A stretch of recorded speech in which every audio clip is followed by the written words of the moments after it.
Jumper in the air. All right. Yee. Hello, and welcome back to episode 41 of the Rhody Rumble podcast. My name is Adam Bernstein. Today I'm joined by former URI basketball player Jarvis Garrett. He was a key part of the 2017 and 2018 NCAA Tournament runs. He's currently playing professionally overseas in Croatia. How are you today, Jarvis? I'm pretty good. It's great to hear. I know we connected a while back. I want to say it was around November right when you got to Croatia. But how's the season going so far for you? So far the season going pretty good. We're in like the top six, and the top six teams at the end of the season is pretty much in the playoffs. So right now we're right there for that top six. So the season going good so far. That's great to hear. What would you say is like the biggest difference from playing over there? Maybe some of the other countries you played in, especially in the United States. I would say the difference is that it's a lot more physical. Mm-hmm. It's a lot more physical. The rules are a little bit different. But I don't see too much difference from like college basketball. Yeah. Because some of the rules are still the same with like college basketball, like such as defense of 3 seconds. Like the big man can sit in the paint for more than 3 seconds, unlike the NBA. But it's not that much of a difference. It's just more physical. Yeah, absolutely. Well, a question we always love to start with on this podcast is really just about your motivation, what your biggest motivation is. Everyone has a why, why they do it, why they want to play basketball. What would you say is your why? For starters, I would say just me loving basketball all my life. I mean, I wanted to make it to the stage of being a professional since I was a kid. And another reason is my sons. Just looking on them and being able to show them the world at a young age. So they help me grind every day and just being able to take care of my family. Absolutely. What has that been like, to take care of a family and, at such a young age to be able to have people that, look up to you? I'm sure you had some mentors growing up, but you talk a lot about your sons and how they look up to you. What was that like, I guess, growing up while playing and still playing and having them, throughout your life? Like having them throughout college, it was pretty much it was a difficult time, but like I was able to get through it with a lot of support. There's a lot of support base around me, and just seeing them every day at the games, like that was like the joy. Like even if the game went bad, like once it was time off the court, it was like you had to be a father again. So it was like They just come and hug you and love you no matter what. They don't even know what's going on. So, but like that's like the best part, just seeing them at the games and everything like that. Yeah, that's an awesome feeling, especially for you. My dad went to URI, and again, as I mentioned, I'm studying sports media now at URI. But my dad went to URI. I'm originally from New York, so we watched, throughout those tournament runs while you were playing, really the Coach Hurley era. I remember on your senior night, your sons and your family being there and being on the court, and they were like walking around like, what's going on? But yeah, no, I can't imagine, having to deal with all of that, the classes, being a college student, and then also having to, go off the court and take care of a family. So I give you a lot of credit for that. Being essentially a family man. That's awesome. So we'll start a little bit with, a little bit of your background. You're originally from Milwaukee, Wisconsin. But we'll talk about how you got into basketball. To start, did you have a mentor growing up that, really pushed you along the way? My AAU coach. He was pretty much a big part of my life. I started working with him when I was in the 3rd grade. But like also just like other people around me. I grew up in a Boys and Girls Club. So like it was a lot of people to look up to in the Boys and Girls Club. For instance, my cousin Deontay Garrett, he went to Iowa State. He played professionally in the NBA. He played with Phoenix Suns. He played with the Utah Jazz, and now he's overseas. But I would say the person that pushed me the most would definitely be my AAU coach, Brian Jonican, and my parents. Hmm. What was it about your AAU coach that, just made him such a mentor to you that really, motivated you and pushed you to become a better basketball player? I was around him every day. Hmm.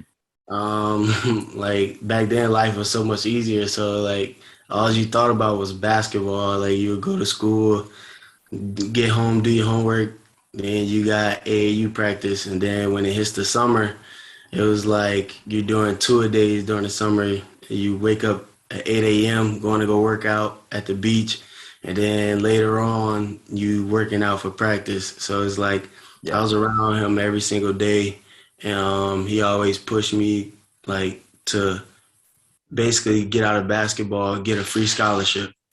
So Yeah, like absolutely. that's what he always like told me. He was like, we gonna get a free scholarship out of it, so your parents don't have to pay for you to go to college. So you gotta work for it for yourself. So he definitely was a big part of my life for sure. Yeah, absolutely. I noticed a lot of people are talking about with some of the basketball players that I've had on the podcast, Yeah. just AAU and how important that is at such a young age to instill going after scholarships, going after those dreams and goals that every athlete has to get a D1 offer. And Hmm. you talk a lot about AAU as well. I can't Yeah. even imagine what some of those kids are going through right now. I was talking with former Glenn, as I mentioned, one of your former teammates. I know you Yeah. faced him this year. He's also in Croatia. He was the Yeah. last guest that I had on the show, but we were talking about him. He also played AAU, and Hmm. I just can't imagine what some of those kids who are going through that right now are having to deal with some of the travel restrictions, or what at least what they did deal with. Fighting for a scholarship, fighting for an offer through COVID. Yeah, So, you know, definitely. yeah. So to transition that question really, and to stay on COVID, how has that really affected you individually and also in your basketball career? Man, I feel like it's been rough. It's been like a real up and down for like the past couple years because of the COVID and everything. It's like a minor setback pretty much where it's like you got to go through it, but it's part of the business or whatever. But I mean, eventually you're gonna push through and get what you want in life. But yeah, I would say it's been a minor setback because of COVID for sure. Yeah, again, I can't imagine playing overseas and having to deal with COVID, through a pandemic. No matter where you are in the world, or in the country, it's crazy. But you're doing it for a profession. You're getting to travel at such a young age. Mhm. You're making money, and you're doing what you love. So Yeah. that's what matters. Is your family with you in Croatia? No, no, no, no. My son's not with me. Oh, okay, No, they're actually in school right now. I got you. So are they in Wisconsin, or where are they No, living? they're in Rhode Island still. Okay, what part Yeah, of Rhode Island? East Providence. Okay, got you. You ever come back to Rhode Island when you have the chance, or? Yeah, I'll be coming back. I would say towards the end of May. End of Okay. May, early June, I'll come back. I plan on being there for about 2 weeks. Yeah, I mean, if you're in Kingston or Narragansett, Oh we'll yeah, I'll talk. definitely We'll stop by. talk. All Yeah, right. Yeah. I'll stop by up to Kingston for sure. I have to. Let me know. I'd love to meet you, man. Uh, That'd be awesome. we definitely could set that up for sure. That would be awesome. Yeah. No, I want to start again with more of your playing career growing up. We talked about, you being originally from Milwaukee, Wisconsin. I noticed you also played for Notre Dame Prep, which is in Massachusetts. So coming out of high school, what attracted you to the University of Rhode Island? Was it, the way that Coach Hurley was coaching? What was it that stood out to you about this campus or this school? Really, what stood out was that Coach Hurley was consistent.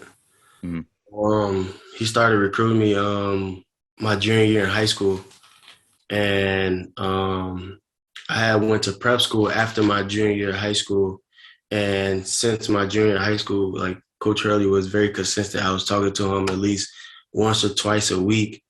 And then by me going to the prep school in Massachusetts, I was literally only like an hour and 15 minutes away from campus. So it's Yeah. like I would pretty much go to URI on an unofficial visit almost like every other weekend, like to the games and everything like that. So we had built a great bond before I even got there. So, and then when I did come, on my official visit when they played Providence. When they played Providence, and I just saw like the crowd and like the rivalry of everything. It was just like Yeah. I had made my decision in my head that night, and it was Yep. just like yeah, I have to do it. I have to do it. The atmosphere in the Ryan Centers. Again, like I'm a sports media major, and again, my dad went here, but it's just something that's unbeatable. There are schools that have great arenas and a great energy um, in the Mhm. venues that they play in, but there's something about the Ryan Center. It hits different. Yeah, it hits different. It Yeah, hits different. I for don't know what it sure. is. It just hits different. For sure. I do want to ask a lot about Coach Hurley. Actually, the last three guests that I've had on the show, this is a Rhode Island podcast, so we Yeah, interview, athletes, coaches, members of the media. But the last three guests have all been basketball players, some that you played with. I think yeah. all of them you played with at one point. For McGlynn was the last one. Will Leviton was the one before that. And then Karan Iverson was before him. They Yeah. all said I should reach out to Jarvis, so I'm glad we were able to set this up. But I want to ask about Coach Hurley, what he was like in person. He talks a lot about you. Yeah. How did he run his practices? What was it about him or his staff? What did they teach you that still sticks with you today in your career? Um, it just taught me how to carry myself. Taught me how to carry myself around any crowd pretty much. Taught me how to like continue to be a family man. Like how to respect others and everything like that, and just how to go about life. Like just being able to push through anything really. And I mean, like the way he was in practices, it was just like he was on you. Like he made sure he was gonna get the best out of you. And Mm-hmm. like from a player standpoint, that's what you want. You want somebody that's not gonna let you get away with anything. And that's what he did. Him and the rest of the staff, they didn't let you really get away with anything. They made sure they was on you because he wanted to build that championship program. And that's exactly what he did. So I felt like everything he did was for a good cause, for a good reason. Yeah, absolutely. You saw it too. You saw how passionate he was about the game. Even on the sidelines, stomping his feet, his face would get all red. How passionate he was about basketball, and it Yeah, really led to the success that you guys had. And yeah, I do want to talk about that. So we'll start with your freshman year. Rhody made the NIT that year. Walk me through. That was a little bit. We just started to get our name on the map on a yeah, national scale. Walk me through what that run was like. For the first time playing in March since I can't even remember when Rhody was playing into March. What was yeah. that like, going to the NIT and playing that year? Um, it was amazing because it's like you dream about all these things like while you're in high school. Like Yeah. even though you didn't make the NCAA tournament, but like you knew you had the NIT right behind it, Yep. and it was like that's like the first step. It's like you don't make the NCAA run. All right, we make the NIT. Okay, this is the first step for us to get to the NCAA run. And I felt like that run was amazing. We learned a lot, and we were pretty young.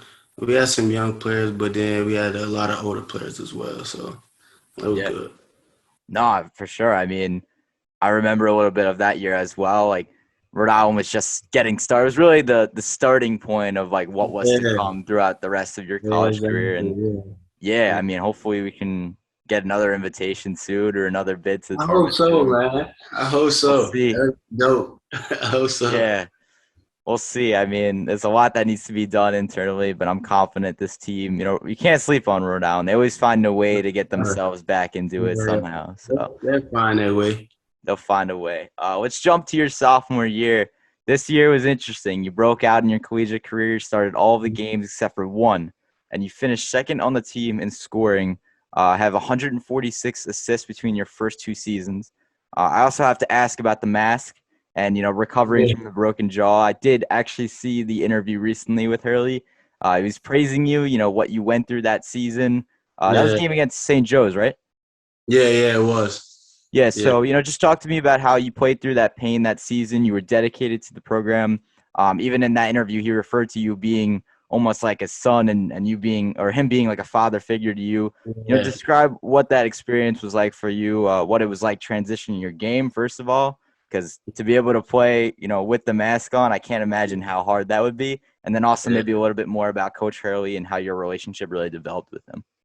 Man, like that season was crazy. That Yeah, season was crazy. Like when it first happened, I was going crazy. Like yeah, I was going crazy. I didn't know what to do. Like I was panicking and everything. But then like the next game was like a few days away. It was UMass, and like I was trying to get a mask. Like we was trying to get a mask just for me to play that game because that's how mm, bad I wanted to continue playing.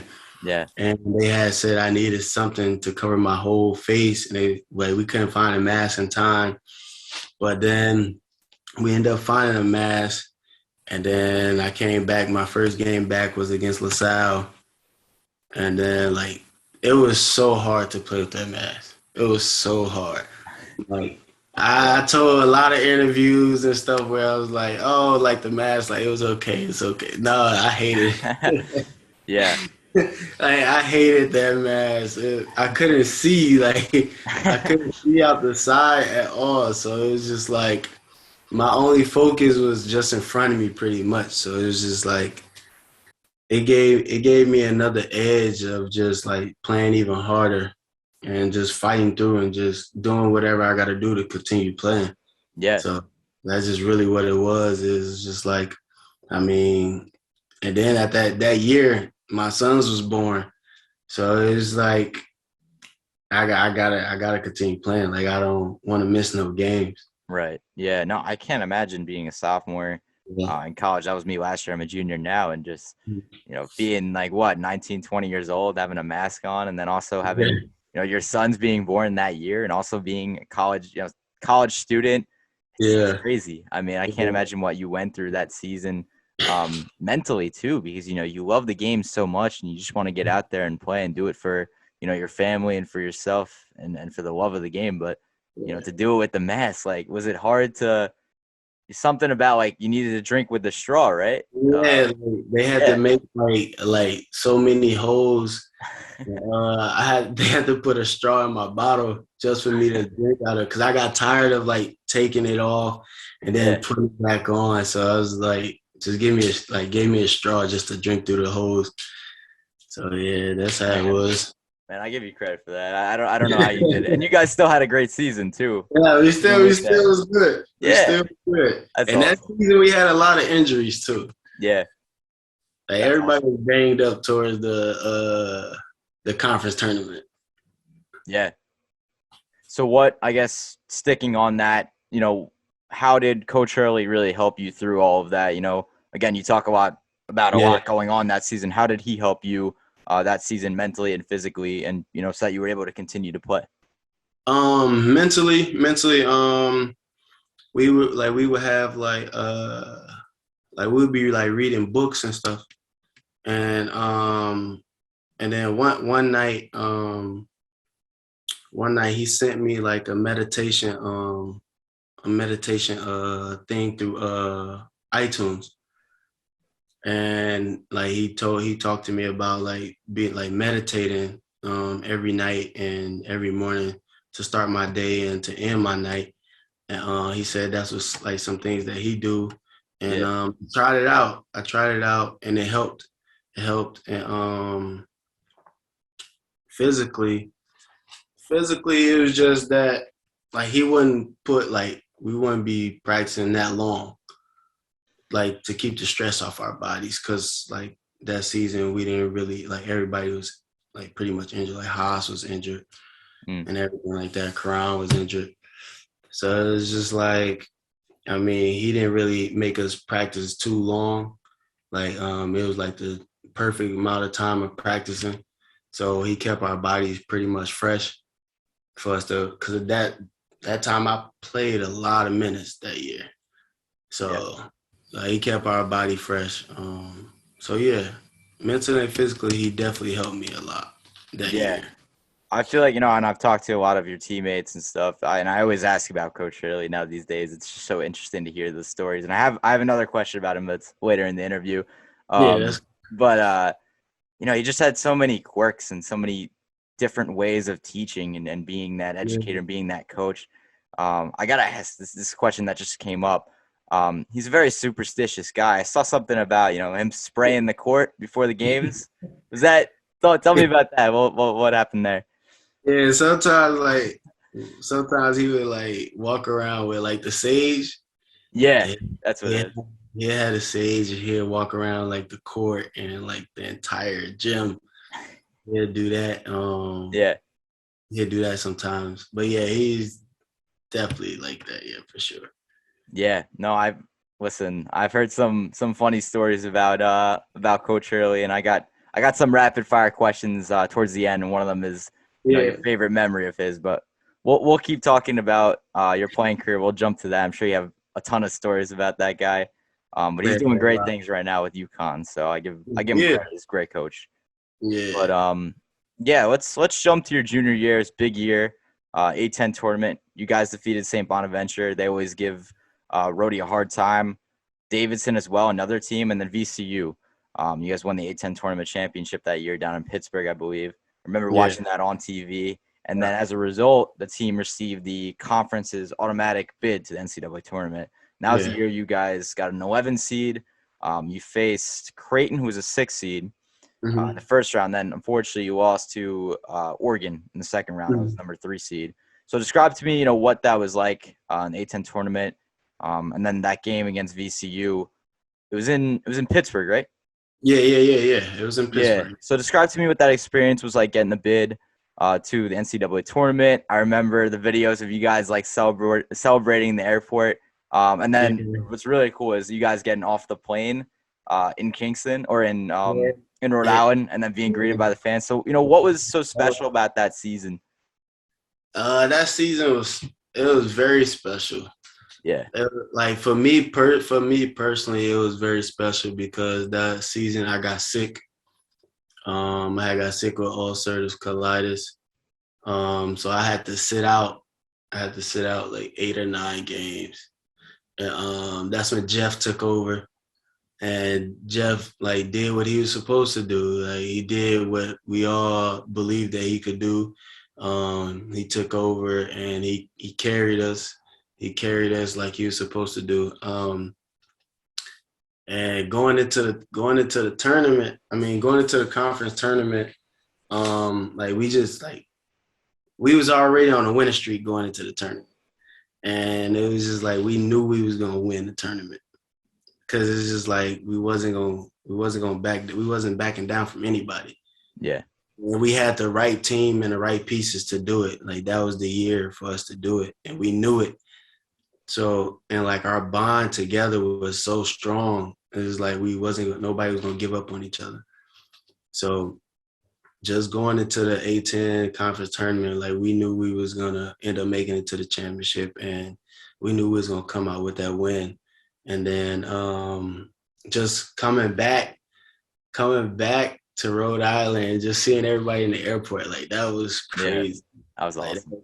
that was so dope, just seeing everybody like that.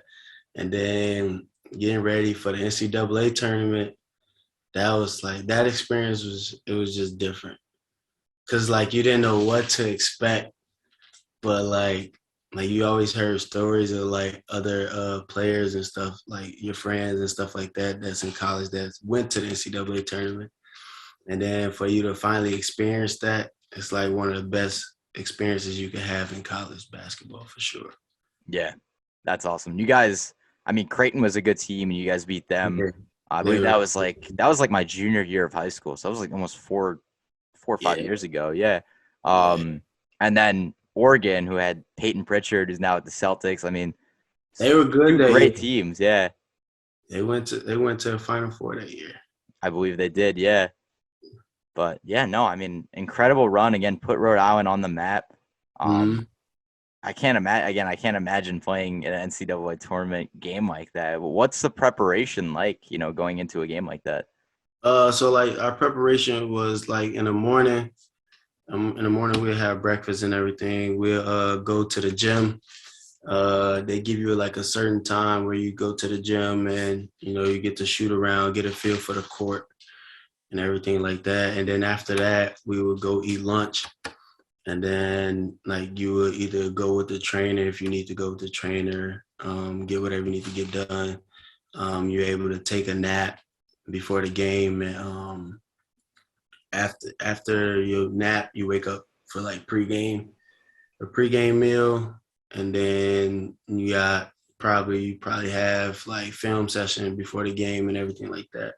Hmm, And then you go back to your room, chill for a little bit, and get ready to take off for the bus to go to the gym.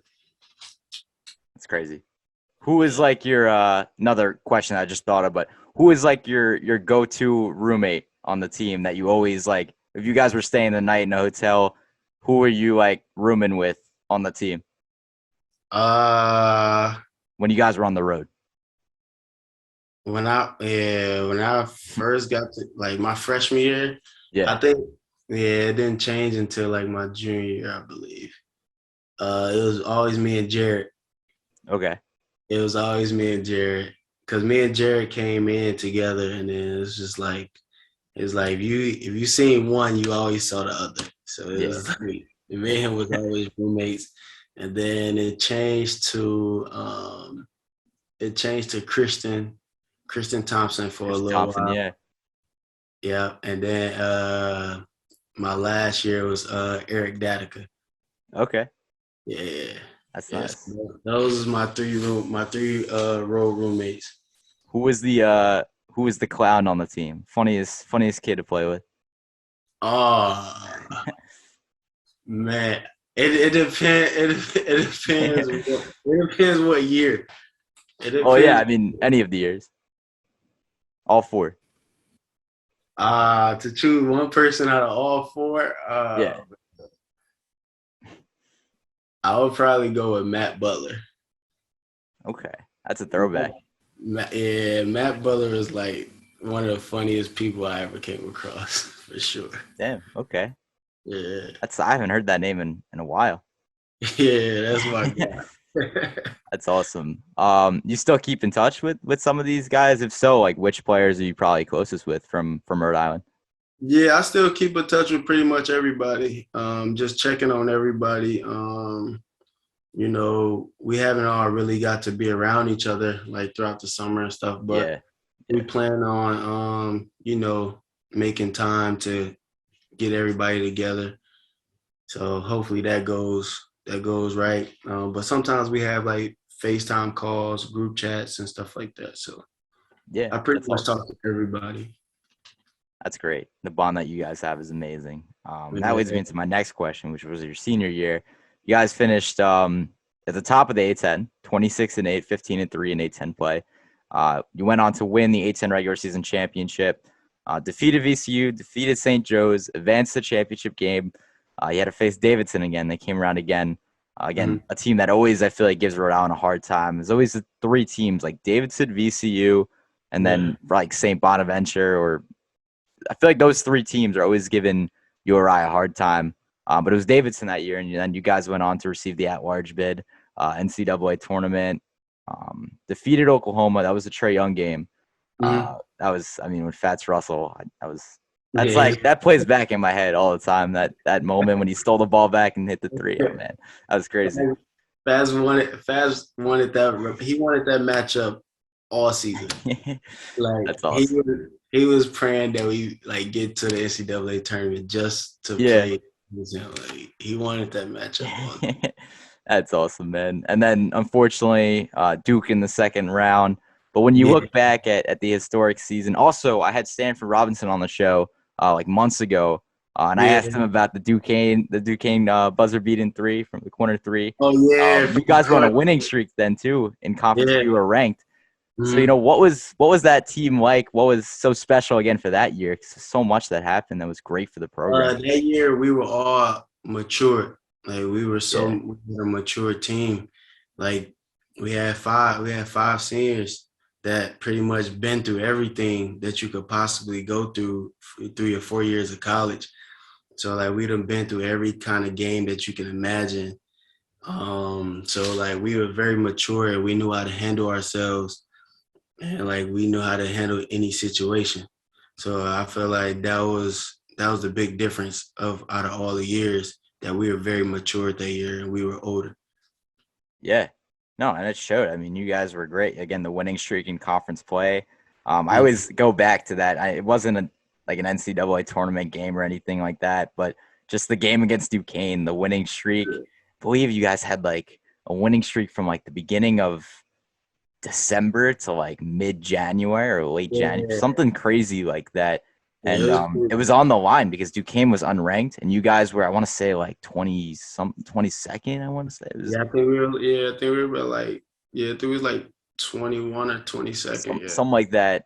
What do you remember from that game? You like because Jeff took the ball up, and then Stanford cut around him, hit to like the corner over by like the Rhody bench, and then hit the three. And I asked him about that, and he's like, "Man, I would practice that like all the time, and like to finally have the opportunity to do that in the Ryan Center. Like, what was that like?" Like was so tough because like we were Yeah, down, and it's like we just knew that we had to come back. Like yeah, yeah, we knew like we couldn't let that one slide. Like we had to yeah, come back and give ourselves a chance to win.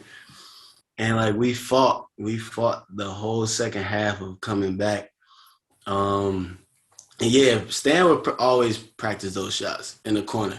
yep, If any shot that you would let Stan shoot, we would let him shoot the corner shots for sure. Because we knew like 50% of the time or a little bit past 50%, he'll make that shot in the corner for sure. yeah.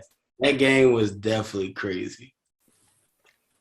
Dude, I can't imagine again. Like, just were you on the court when that happened? Or were you on the bench? No, I wasn't on the court. I wasn't on So the like court. when the bench just came out and like mobbed him when he hit Yeah, the shot, like that. What was that like? I mean, it's crazy. everybody just ran and just jumped on there. It was like a whole pile where y'all just Yeah, jumped. Bro. I was like probably like one of the last people that just ran and just jumped on the whole pile. that was Yeah, it great was moment. good. Great Yeah, it moment. was. Yeah, that's awesome. So we'll jump to a little bit what's going on right now. Last couple seasons you've been playing overseas. You're now in Croatia. This whole experience overseas, everyone has different experiences in different countries. Being able to travel again and being able to play at this level. What has the experience been like for you? Have you enjoyed it? And then in Croatia, what is that like? You guys mentioned that you guys are having a great season right now, top six. What's it like, being able to live in a different country and also to be able to play basketball at that level? Uh, Playing overseas, it's definitely a great experience. It's definitely a great experience playing overseas because like you get to learn about new cultures and like learn like what they eat, what kind of food they eat and stuff like that, how they go about their days, and it's definitely different from America. But some countries you go to, it'd be a little bit similar to America, so it Yeah. wouldn't be hard to adjust. Um, there's not much language barriers, as everybody may think. Hmm.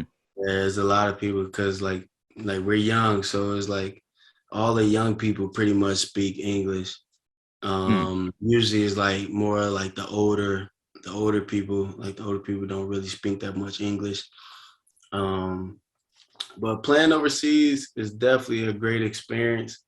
Right now in Croatia, I haven't really get to experience a lot. I went to the main city maybe twice. I went for Christmas just to like go see like the lights and everything and how the main city was. Um, but I haven't really got around much.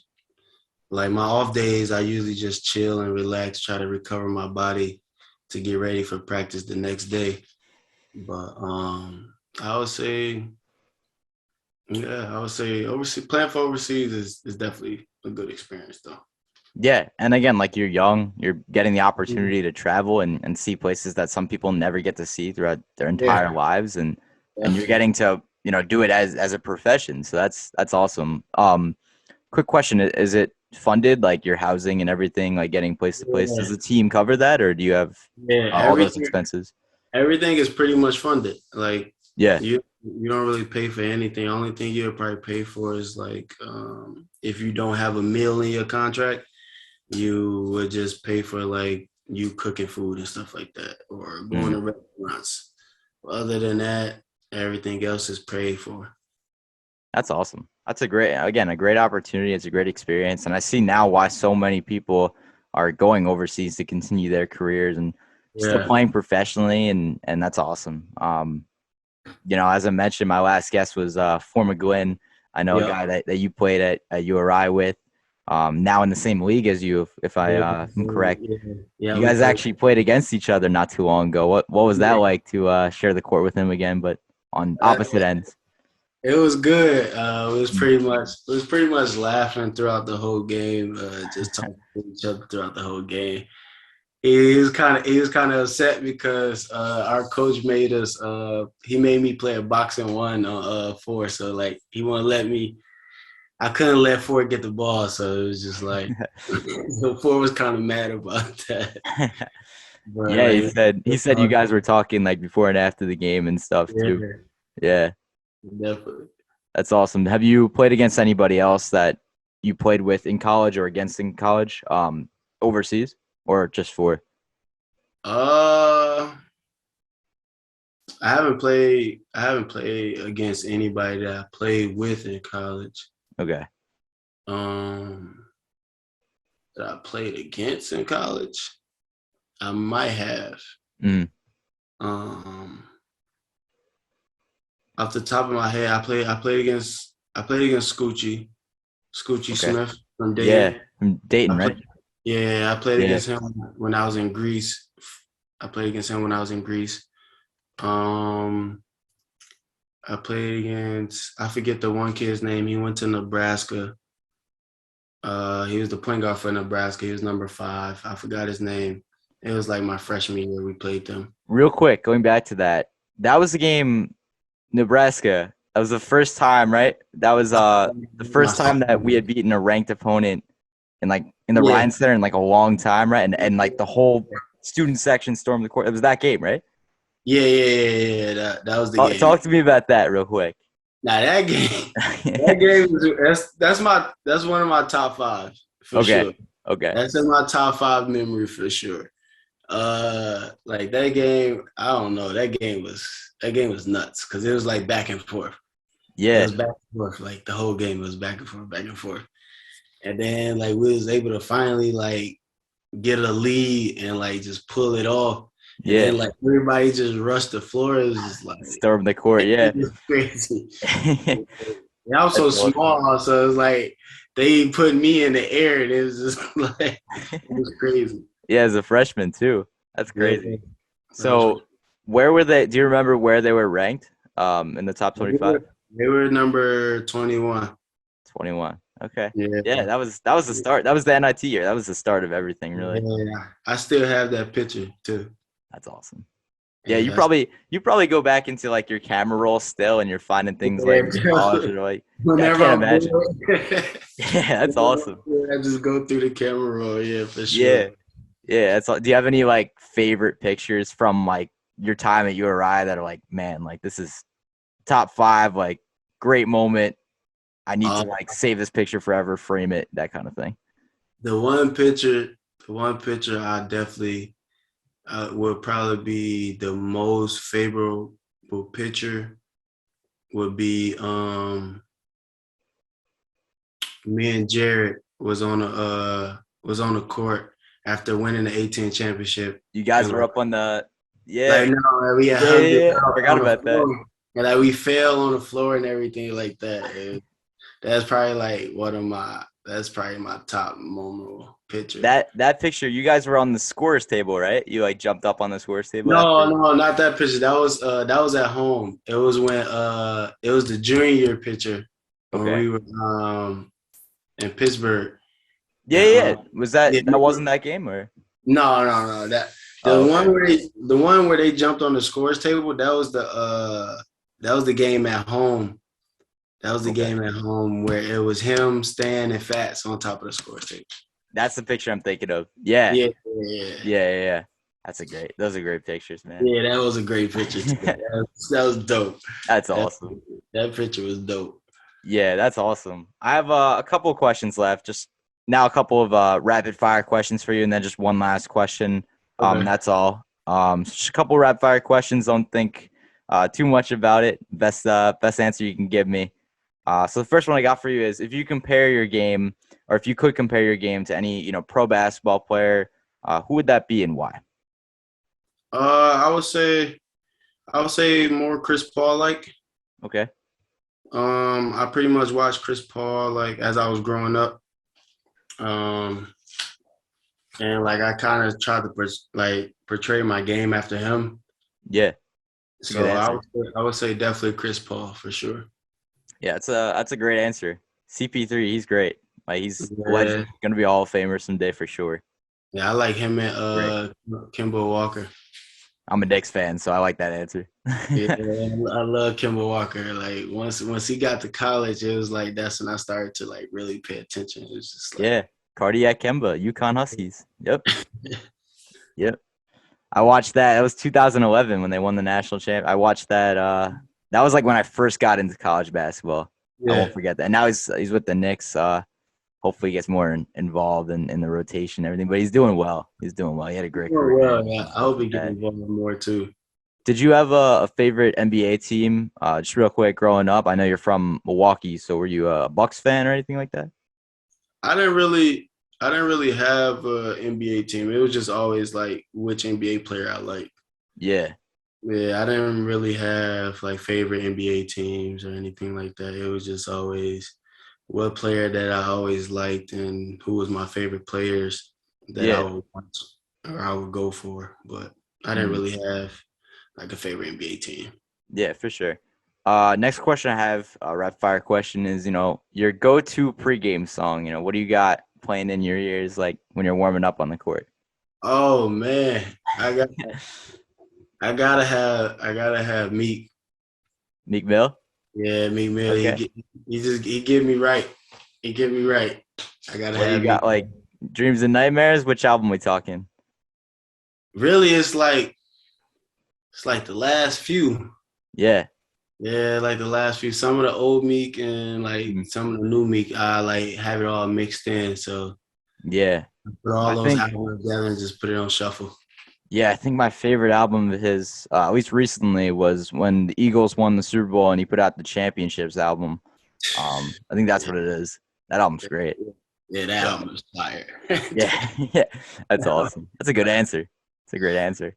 I feel like Meek Mill gets you really hype. You know, For sure. I've gotten some good answers with that. Will Leviton said, he said Uzi, Yeah. and Uzi. then We're like the dance. We're yeah, I like know. the Trust me, I asked him about that too on the bench.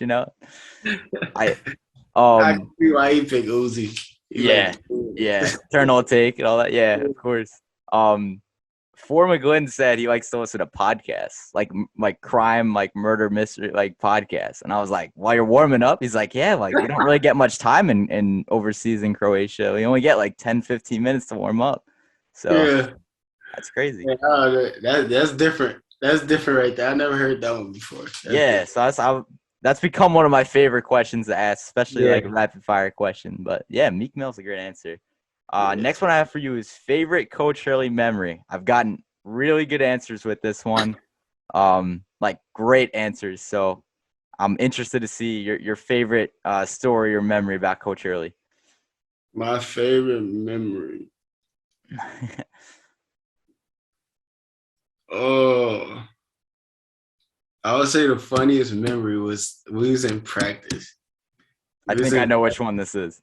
we was in practice. And Yeah. it was like, he had he had a jacket on, a zip up jacket, Okay. and like our practice is like we like that practice was like just bad. Like like Okay. people were just doing bad stuff. Like we were turning the ball over, Yep.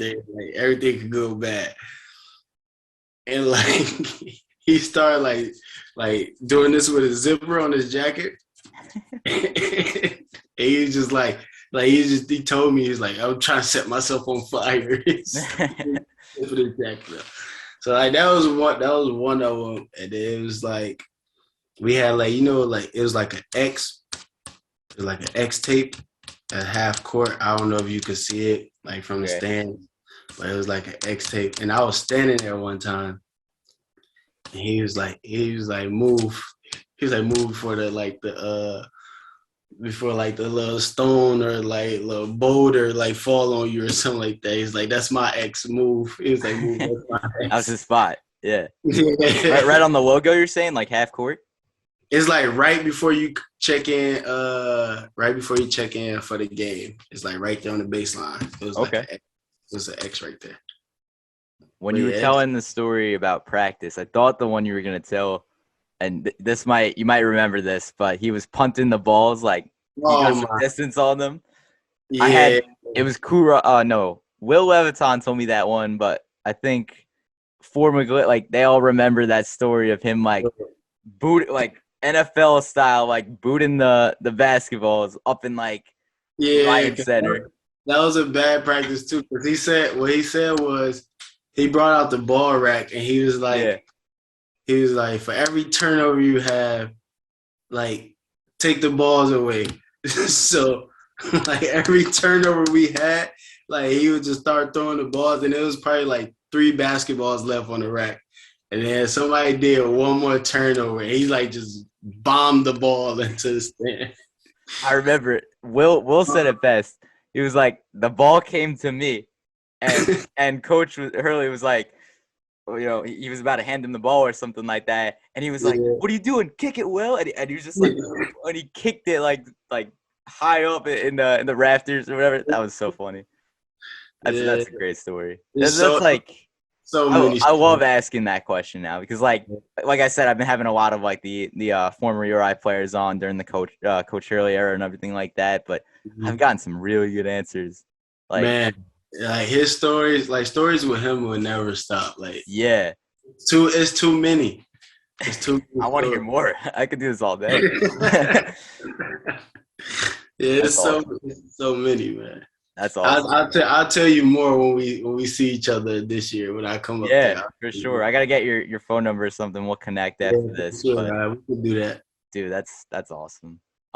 Three more rapid fire questions, and I have one last question for you. The toughest player to guard, whether that be in practice, one of your teammates, or just in general, in college. So in Atlantic 10 play, non-conference play, who's the toughest player that you had to guard? Toughest player that I had to guard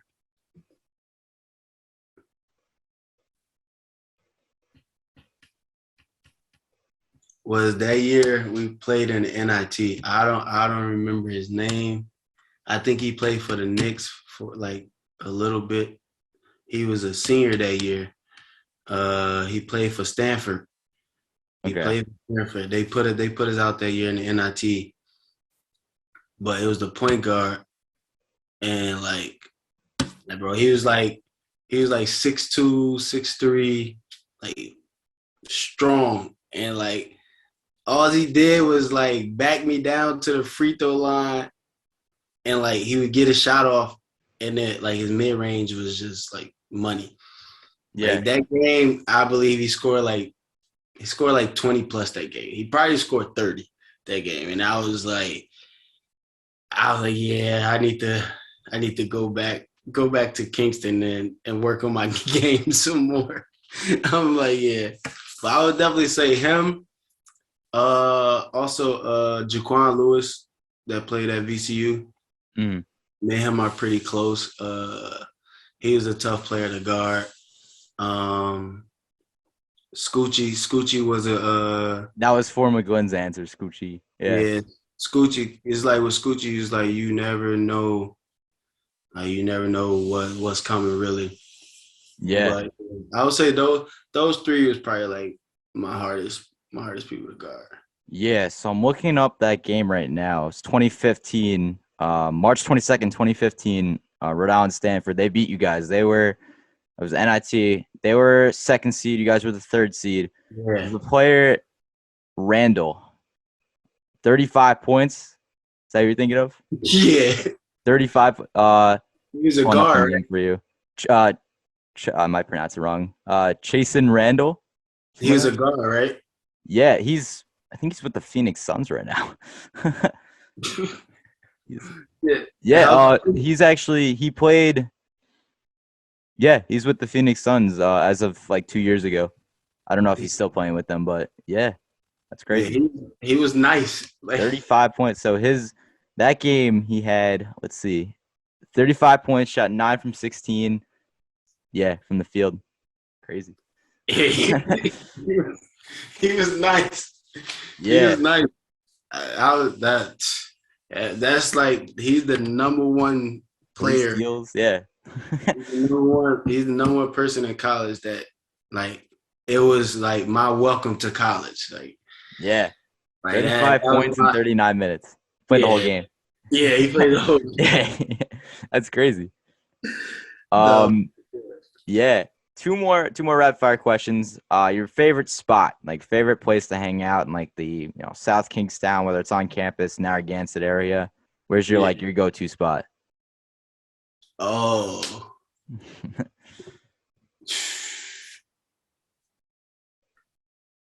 Favorite spot. It was only two for real. It was really just Charlie O's at the time. At the Yeah, time, it was no Charlie O's. longer. Yeah, That's when I turned 21. It was Charlie O's, but before 21, it was just like being at the dorms and yeah, going to like the dorm parties and stuff like that. yeah. Were you a big like Bonneview guy at all? Because now that's like all we got. And that and Now, like I don't even know. I'm not even 21 yet. I turned 21 in October, so yeah, I wasn't really like the big Bonneview guy. I okay. went, I went like a lot of times with my teammates, but Yeah. we pretty much like the Charlie O's more. Okay. Yeah, Charlie O's is not around anymore, I don't Yeah, think. it's not around anymore. Yeah. That's a shame. I hear such good things about that bar. Yeah, and Yeah. I'm not 21 yet, but when I turn 21, I will be checking out some more of the spots around here next year. Next year. I'll be a senior next year, so and then last question, rapid fire question. Your favorite off the court memory at URI? I've gotten some good answers with this one as well. So My favorite off the court memory. yeah, so you had some good memories on the court, but maybe it was like a road trip or something. You talk about being in like the hotels. Favorite like moment with the team off the court that was like, man, this was really fun. Um,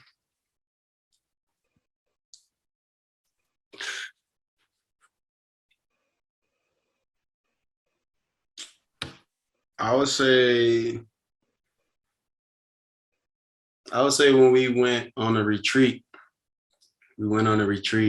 Um, we went on a retreat and like we had to like give up our phones and everything. And I don't know if they still have the video up or not, but we went on a retreat and it pretty much made us all like bond and become like closer and everything like that. And I felt Yeah, like that was a big part of like the success that we had. So yeah. that was definitely like my favorite off the court memory. Where was the retreat to? I don't even know. It was in the middle of nowhere. Oh, you were I, like in the woods. yeah, I don't know where we were. yeah, That's yeah, awesome.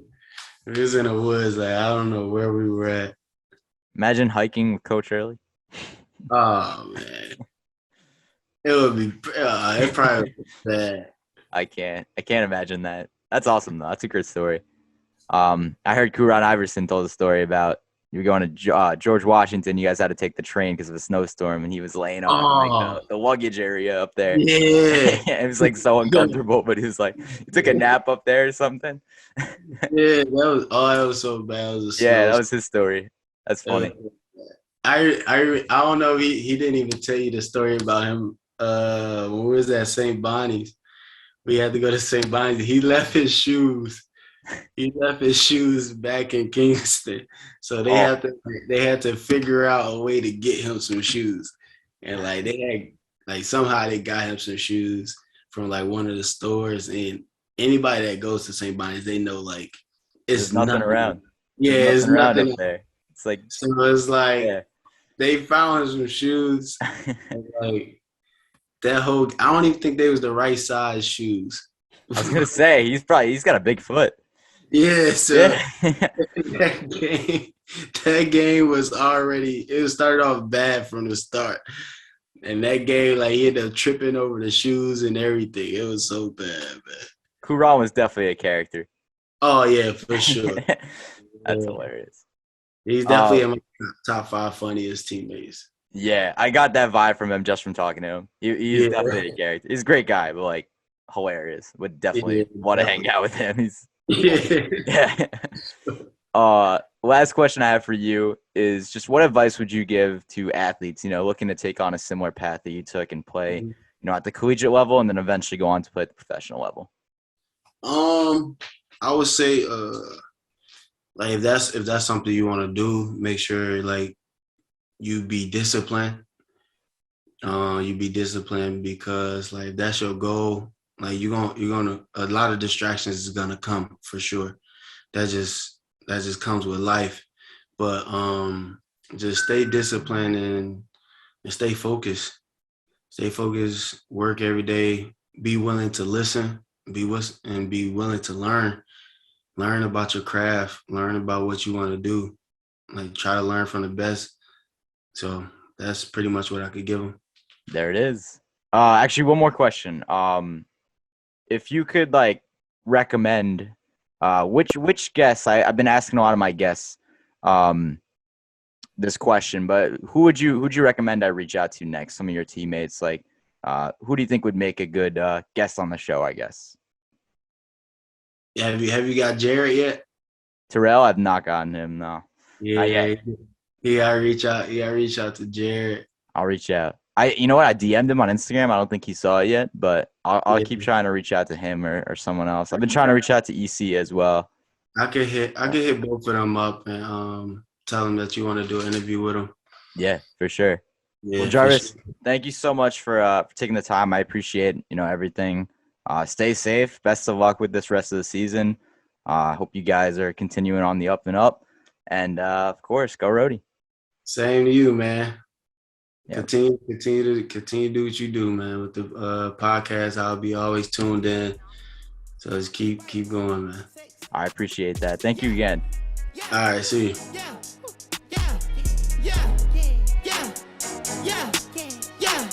Price I want for sure, you gon' need 3 promoters.